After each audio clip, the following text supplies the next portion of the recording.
Thank you, Mr. Speaker. Mr. Speaker, whether it's his failed decriminalization policies, 2 credit downgrades, or the carbon tax kickback scandal, this Premier just reels from one crisis to the next.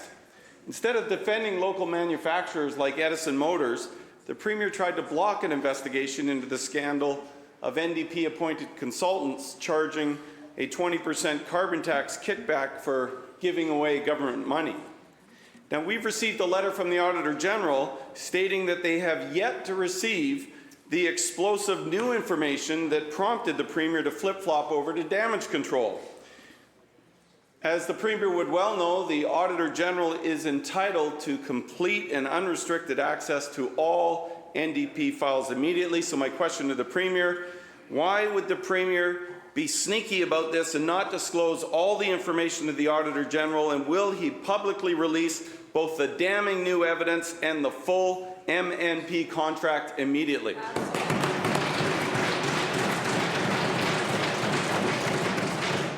Mr. Premier.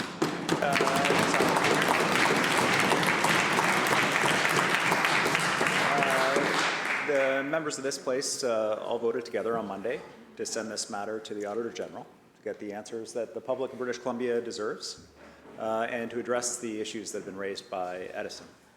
The Auditor General has written to this House, CC'd all the House leaders in response to our request. Of course, government will send all the information to the Auditor General. I encourage all parties to share any information that they have with the Auditor General, and the Auditor General will do this important work. We're also doing legal review on our ability to release that contract, and hope to be able to release it as soon as possible. Leader of the Official Opposition Supplemental. Well, thank you. Well, Mr. Premier, if there's some skepticism in the public and the opposition about the record of this government when it comes to transparency and releasing memos and information, you can understand where it comes from. The fact of the matter is the British Columbians were awfully surprised to learn that the carbon tax dollars they're paying at the pump were going into the pockets of highly paid consultants in the form of a 20% carbon tax kickback just for handing out government money. Now, shockingly, the minister has apparently known about this all along. The opposition has obtained documents that confirm the NDP not only knew about the carbon tax kickback, but signed off on them. I will quote from the request for proposals from the Clean BC Industry Fund, a $215 million carbon tax slush fund, and I quote directly, "A final payment of 20% of the total provincial share of funding will be provided upon completion of the study and submission to the service delivery agent." End of quote. And who is the lucky service delivery agent, I wonder? Why, by gosh, it's MNP. So my question to the minister, Mr. Speaker, is why would the minister sign off on the practice of paying MNP up to $43 million through a 20% carbon tax kickback scheme just for handing out government money?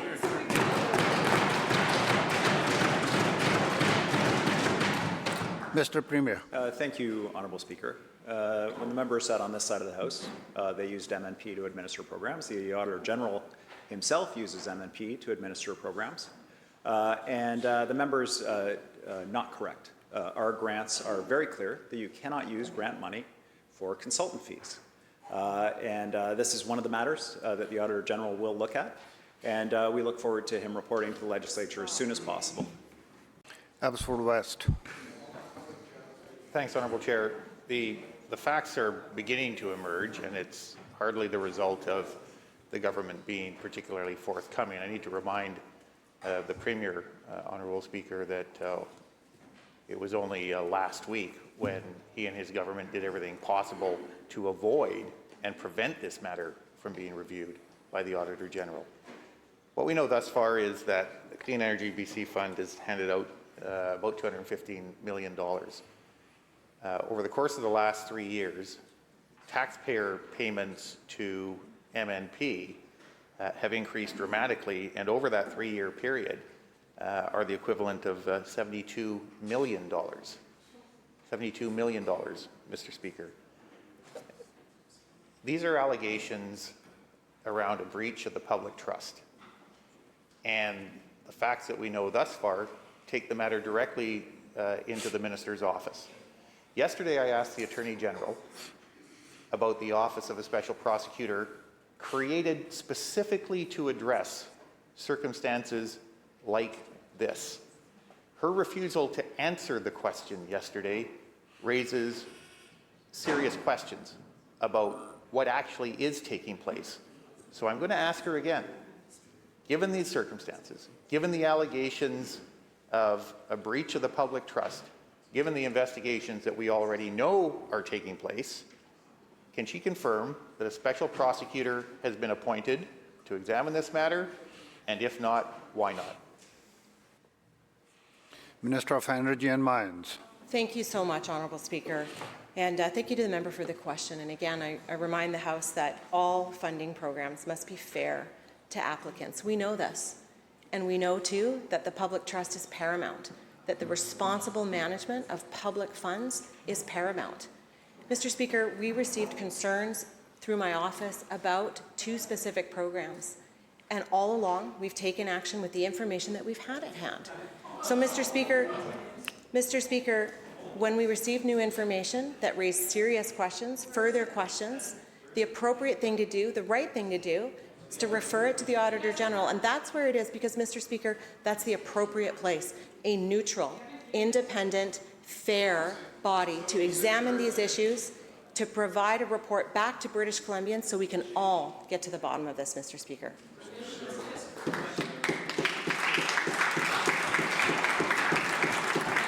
Member for Abbotsford West supplemental. Minister's story keeps changing. The government's approach keeps changing. And amidst all of that, the Attorney General refuses to answer a very basic question about a process that this House created to address circumstances precisely like this. The Attorney's a lawyer. She knows about the inference that will be drawn from her refusal to answer this question. She knows the inference that will be drawn. So I'll ask her again.